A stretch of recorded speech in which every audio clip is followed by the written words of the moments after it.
Hello guys, this is Maddy hair. எல்லோரும் நல்லா இருப்பீங்க நம்புறேன். எல்லோரும் நல்லா இருக்கணுங்க, அதாங்க என்னோட ஆசையும். இன்றைக்கி எங்கே கிளம்பிட்டோன்னா கன்னியாகுமரியில் இருக்க திருவள்ளுவர் ஸ்டாச்சுக்கும் அதுக்கப்புறம் விவேகானந்தர் மணிமண்டபத்துக்கு தாங்க கிளம்பிட்டோம். மற்றதெல்லாம் நான் போக சொல்கிறேங்க. சரி வாங்க போகலாம். இப்போ நம்ம போகிற வழி வேறங்க. இப்போ அண்ணா ரூமில் இருந்தால் போயிட்டுருக்கோம். இடத்துல பாருங்களேன், ரொம்ப அழகாக இருக்குங்க. எங்கே பார்த்தாலும் விவசாயம், இந்த தென்னைமரமும் வாழை மரமும் போட்டிருக்காங்க. இந்த ரோட்டில் போகிறக்கே அல்டிமேட்டாக இருக்குங்க. எனக்கு ரொம்ப பிடிக்கும் பர்சனலாக இந்த இடம்லாம். நல்லா இருக்குங்க. இங்கேருந்து கன்னியாகுமரி எவ்வளோ தூரம்னா 25 கிலோமீட்டர் தாங்க. இந்த ஊர் பேர் நான் கேட்கவே மறந்துட்டாங்க. இங்கேருந்து அண்ணன் வீடு இங்கே இருக்குன்னு சொல்லியிருந்தேன் இல்லைங்க, அங்கே இருந்தாங்க நம்ம இப்போ கிளம்பியிருக்கோம். கூகுள் மேப் போடணும், ஆனால் இங்கே ஃபுல்லாக டவரே கிடைக்காதுங்க.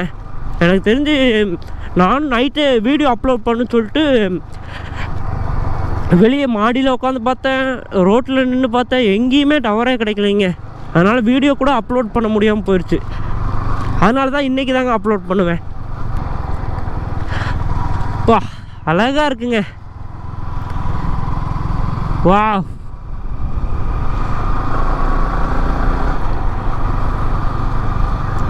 நான் விஐ சிம் தாங்க வச்சுருக்கேன். அதனால் கூட இங்கே டவர் கிடைக்காம இருக்கலாம். ஆனால் இங்கே மோஸ்ட்லி ஜியோக்கு தான் எல்லாருக்குமே டவர் கிடைக்குன்னு சொல்லியிருக்காங்க. அதனால தாங்க கூகுள் மேப்பு போட முடியல. இப்போ கொஞ்சம் மெயின் சிட்டிக்கு வந்துட்டோம். இங்கேருந்து கூகுள் மேப் போட்டோம்னா கரெக்டாக இருக்குங்க.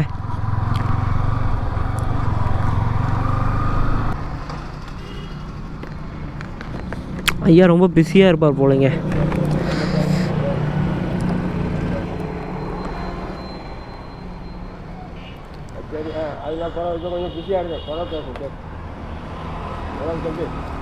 ரெண்டு லிட்டருங்கண்ணா. பெட்ரோல் எவ்வளோ அடிச்சிருக்கோம்னா 2 லிட்டர் தாங்க. இப்போ ஏன்டா லிட்டராக அடிக்கிற அப்படின்னு கேட்டிங்கன்னா, நிறைய வீடியோவில் பார்த்துருக்கேங்க. இப்போ 100, 1000 அப்படி அடிக்கிறோம் இல்லைங்க. அப்போ எதாவது ஃபோர்ஜரி பண்ணுவாங்க அப்படின்னு சொல்லி கேள்விப்பட்டிருக்கேன். வீடியோலாம் சொல்லியிருந்தாங்க. அதனால் சொல்லிட்டு லிட்டர் அடிக்கிறது பெஸ்ட்டுங்க. ஓட்ட பாருங்கள், இந்த சைடு ஃபுல்லாக நெல் போட்டிருக்காங்க, இந்த சைடு ஃபுல்லாக நெல் போட்டிருக்காங்க. அது பக்கத்தில் ரயில்வே ட்ராக்கு அல்டிமேட்டாக இருக்குங்க. இந்த கோயிலும் அழகாக இருக்குது. இப்போ தான் கட்டிகிட்டு இருக்காங்க போலங்க. தாத்தா வீட்டில் சொல்லிட்டீங்களா? சொல்லிட்டு தான் வந்திருப்பார். ஏன்னா நம்ம தான் இவ்வளோ வேகமாக போயிட்டுருக்கோம், அவர் பொறுமையாக தான் வளர்த்தார். இங்கேருந்து நம்ம டெஸ்டினேஷனுக்கு எவ்வளோ தூரம்னா 12 கிலோமீட்டர் தாங்க. 12 கிலோமீட்டரு ஒரு கிலோமீட்டருக்கு 1 மினிட் போட்டுக்கலான்னு 10 நிமிஷத்தில் போயிடுவோங்க. சிட்டாக பறந்துடுவோம். நீங்கள் தண்ணிக்கு பஞ்சமே இல்லைன்னு சொல்லியிருப்பேன் இல்லைங்க. இங்கே பாருங்களேன், சைடில் ஃபுல்லாக வாய்க்கால் தாங்க. அதில் தண்ணி போயிட்டே தான் இருக்கும், எப்பயுமே போயிட்டே தான் இருக்குங்க. இங்கே பாருங்கள், இந்த சைடு எவ்வளோ தண்ணி நிற்கிதுன்னு.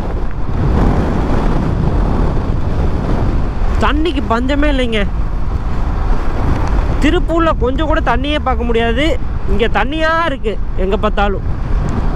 இதோ நம்ம கன்னியாகுமரி என்ட்ரன்ஸுக்கு வந்துட்டோங்க. கன்னியாகுமரி வருகை வருகைன்னு போட்டிருக்காங்க. அம்பாசிடர் பாருங்கள், இன்னும் ஓடுது, தரமாக வச்சுருக்காங்க அம்பாசிடர். அப்பா, இது பழைய காலத்து அம்பாசிடர்னு சொன்னால் நம்ப முடியுதாங்க. 200 DSL, அந்த DSL DXன்னு ஒரு மாடல் வந்துச்சுங்க, அதாங்க. அப்பா, ரீபெயிண்டிங்லாம் அடித்து பயங்கரமாக வச்சுருக்காங்க. இதாங்க ரயில்வே ஸ்டேஷன் போகிற வழி, பயங்கரமாக இருக்குது. கன்னியாகுமரி ரயில்வே ஸ்டேஷனுங்க. இதுதான் எண்டு, இந்த இந்தியாவோட எண்டுங்க.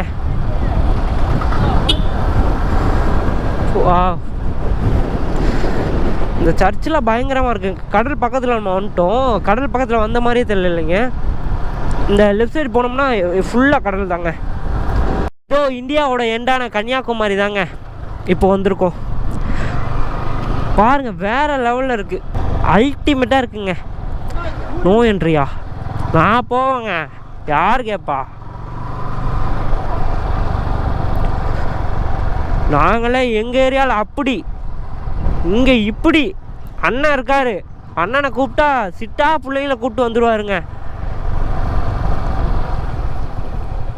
எனக்கு தெரிஞ்சு இங்கேயே பைக் விட்டுட்டு போயிடலான்னு நினைக்கிறேங்க. ஏன்னா இங்கே தான் நிழலாக இருக்குது. இதோ இங்கே தாங்க பைக் விட்டுருக்கோம்.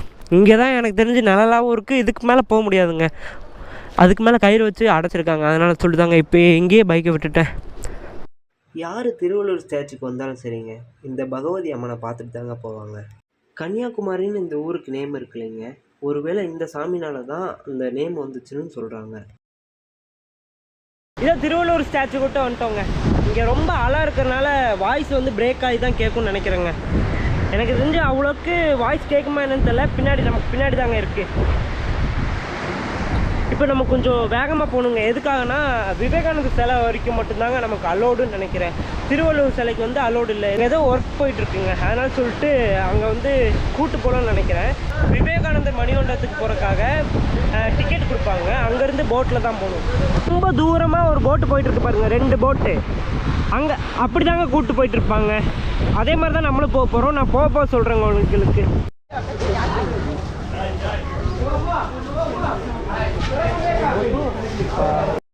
இந்த மாதிரி கவுண்டரில் போயிட்டு தாங்க நம்ம டிக்கெட் எடுக்கணும். ஏன்னா அந்த போட்டில் போனால் தான் அந்த விவேகானந்தர் இதுக்கு போக முடியுங்க. இங்கேருந்தே உங்களுக்கு போட்டை தெரியும்னு நினைக்கிறேன். நான் இங்கேருந்து இந்த போட்டில் தாங்க நம்மளும் போவோம். சரிங்க, நான் போட்டில் போகும்போது கன்டினியூ பண்ணுறேங்க. இங்கே தான் டிக்கெட் வாங்குவோம். இங்கேயே செம்ம கூட்டமாக இருக்குங்க. டிக்கெட்டே வாங்குறதுக்குள்ளே போகும்போது 1000 போலைங்க. ஒரு வழியாக ஏதோ டிக்கெட் வாங்கிட்டோங்க. ஏதோ டிக்கெட்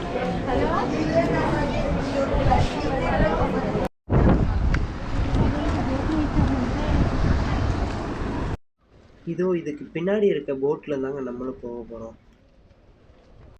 இந்த மாதிரி லைனில் இருந்து தாங்க ஆளுங்க ஏற்றுறாங்க போட்டுக்குள்ளே. எவ்வளோ பேர் இருக்காங்க பாருங்க. நானும் தமிழ்நாட்டில் தேடி தேடி பார்த்தேங்க, யாருமே தமிழ் இல்லை, எல்லாமே அதர் ஸ்டேட்டு தாங்க.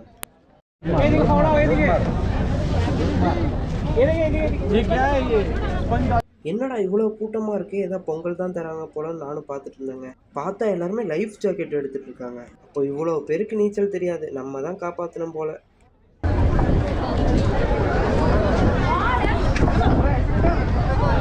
ஒரு வழியாக போட்டுக்குள்ளே ஏற போகிறோங்க.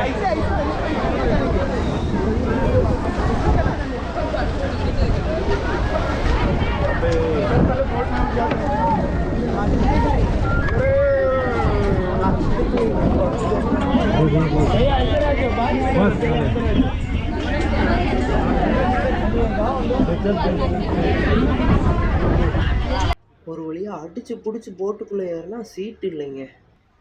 அப்புறம் சரி அப்படின்னு சொல்லிட்டு ஜன்னல் ஓரமாக நின்று வேடிக்கை பார்த்துட்டு வந்துட்டேங்க.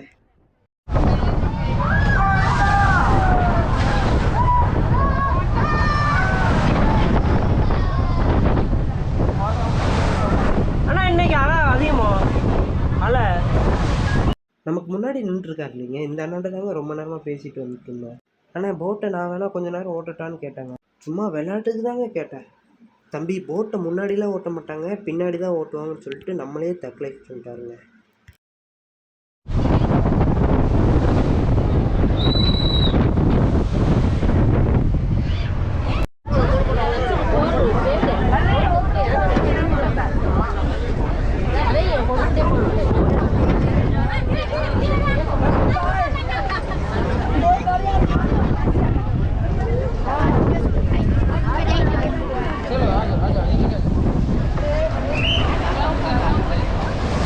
ஒரு வழியாக வந்து ரீச் ஆகிட்டோங்க.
இதில் கொஞ்சம் பாருங்களேன், விவேகானந்தரோட ஹிஸ்ட்ரியும் அவங்களோட அப்பா அம்மா நேம் அப்புறம் அவரை பற்றி கொஞ்சம் எழுதியிருக்குங்க. இதுக்கு இந்த பக்கம் என்ன எழுதியிருக்குன்னா, இந்த மெமோரியலோட ஹிஸ்ட்ரி தாங்க. இதுக்குள்ளே வீடியோ எடுக்கக்கூடாதுன்னு சொல்லியிருக்காங்கங்க. அதையும் மீறி எடுத்திருக்கோம். எல்லாம் எதுக்காக? உங்களுக்காகங்க. இதுதாங்க விவேகானந்தரோட வெங்கல சிலை. இதோ இங்கே தாங்க ரொம்ப நேரமாக நின்று இந்த அழகெல்லாம் ரசிச்சுட்டு இருந்தோம். ஏன் அங்கே பேச முடியலன்னா, அலை ப்ளஸ் காற்று வந்து ரொம்ப அதிகமாக இருக்கனால அங்கே சவுண்டு கேட்கலைங்க. அதனால தான் பேச முடியல. இதோ இந்த அழகை பாருங்களேன் கொஞ்சம்.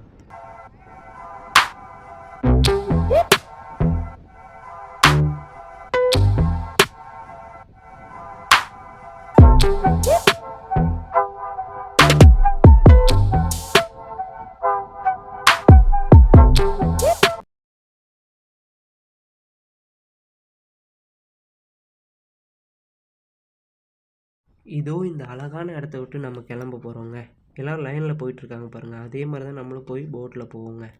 இவ்வளோ தூரம் வந்துட்டு விவேகானந்தரோட மெமோரியலையும் அப்புறம் திருவள்ளுவரோட சிலையும் பற்றி தெரிஞ்சுக்காம போனால் நல்லா இருக்குங்க. சரி வாங்க தெரிஞ்சுக்கலாம்.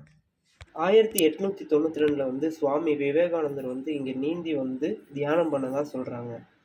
சுவாமி விவேகானந்தருக்கு நினைவு மண்டபம் கட்டணும்னு நினச்சவர் பேர் வந்து ஏக்நாத் ரானாடே. அங்கு வேலைகளை துவங்குவதற்கு முன்பாகவே பெரிய பிரச்சனைகள் உருவானது. அங்கு வசிக்கும் பெரும்பாலான கிறிஸ்துவ மதத்தினர்கள் இங்கு கிறிஸ்துவ கோவில்தான் கட்ட வேண்டும் என்று சொன்னார்கள். இதனால் 2 மதத்தினர்களுக்கும் பெரிய பிரச்சனைகள் உருவானது. இதன் தீர்விற்காக 2 மதத்தினர்களும் நீதிமன்றம் சென்றனர். நீதிமன்றத்தில் இது விவேகானந்தரின் பாறை என்று கூறினர். அதனால் நீங்கள் இங்கு நினைவு மண்டபம் கட்டிக்கொள்ளலாம் என்று நீதி கூறினர். 1963 நினைவு மண்டபத்தை கட்ட துவங்கி 1970 நினைவு மண்டபத்தினை கட்டி முடித்தனர். கிட்டத்தட்ட 7 வருடங்களில் ஏக்நாத் ரானாடே நினைத்த விவேகானந்தரின் நினைவு மண்டபத்தினை கட்டி முடித்தார். இவ்வளோதாங்க விவேகானந்தரோட நினைவு மண்டபத்தின் ஹிஸ்ட்ரி. ஏதோ எனக்கு தெரிஞ்ச வரைக்கும் சொல்லியிருக்கேன், கொஞ்சம் அட்ஜஸ்ட் பண்ணிக்கோங்க. இப்போ திருவள்ளுவரின் சிலையை பற்றி பார்ப்போங்க. 1975 வந்து கருணாநிதி அவர்கள் தாங்க முதலமைச்சராக இருந்தார். விவேகானந்தரின் நினைவு மண்டபத்தின் அருகில் இருக்கும் பாறையில் திருவள்ளுவரின் சிலையை அமைக்க வேண்டும் என்று ஏக்நாத் ரானாடே அப்பொழுது முதல்வராக இருக்கும் கருணாநிதியிடம் மனு ஒன்றை அளித்தார். அதற்கு பின் 1979 கருணாநிதி மற்றும் எம்ஜிஆர் அவர்கள் இருவரும் சேர்ந்து அடிக்கல்லினை நாட்டினர். ஆனாலும் பணிகள் எதுவும் தொடங்கப்படவில்லை. அதற்கு பின் 1990 பணிகள் தொடங்கியது. கிட்டத்தட்ட 10 வருடங்கள் கழித்து திருவள்ளுவரின் சிலை உருவாக்கப்பட்டது. 2000வது ஆண்டில் கருணாநிதி அவர்களால் சிலை திறக்கப்பட்டது. திருவள்ளுவரின் சிலையை பற்றி பார்ப்போம். சிலையின் மொத்த உயரமானது 133 அடியாகும். பீடத்தின் உயரமானது 38 அடியாகும். சிலையின் உயரம் 95 அடியாகும். சிலையின் மொத்த எடையானது 7000 டன் ஆகும். அதில் பயன்படுத்தப்பட்ட கற்களின் எண்ணிக்கை 3681 கருங்கற்கள்கள் பயன்படுத்தப்பட்டுள்ளது. சிலையின் உயரம் 133 அடியானது திருக்குறளில் உள்ள அதிகாரங்களை குறிக்கும். பீடத்தின் உயரமான 38 அடியானது திருக்குறளில் உள்ள அறத்துப்பாலாகும். சிலையின் உயரமான 95 அடியானது திருக்குறளில் உள்ள பொருள் மற்றும் இன்பத்துப்பால் அதிகாரங்களை குறித்தது. இவ்வளோதாங்க திருவள்ளுவரோட சிலையோட ஹிஸ்ட்ரி. ஏதோ எனக்கு தெரிஞ்ச அளவுக்கு சொல்லியிருக்கேங்க, கொஞ்சம் அட்ஜஸ்ட் பண்ணிக்கோங்க. கோவையில வச்சிருக்கலாம், மதுரையில வச்சிருக்கலாமே, ஏன் கன்னியாகுமரியில கடல் நடுவே வைத்திருக்கிறது கேட்டபோது வடக்கே ஒரு இமயமலை இருக்கிறது, தெற்கே ஒரு இமயமலையை வைக்க வேண்டும் என்று நினைத்தோம். வள்ளுவனை கொண்டு போய் கன்னியாகுமரியில் வைத்தோம் சொன்னார்.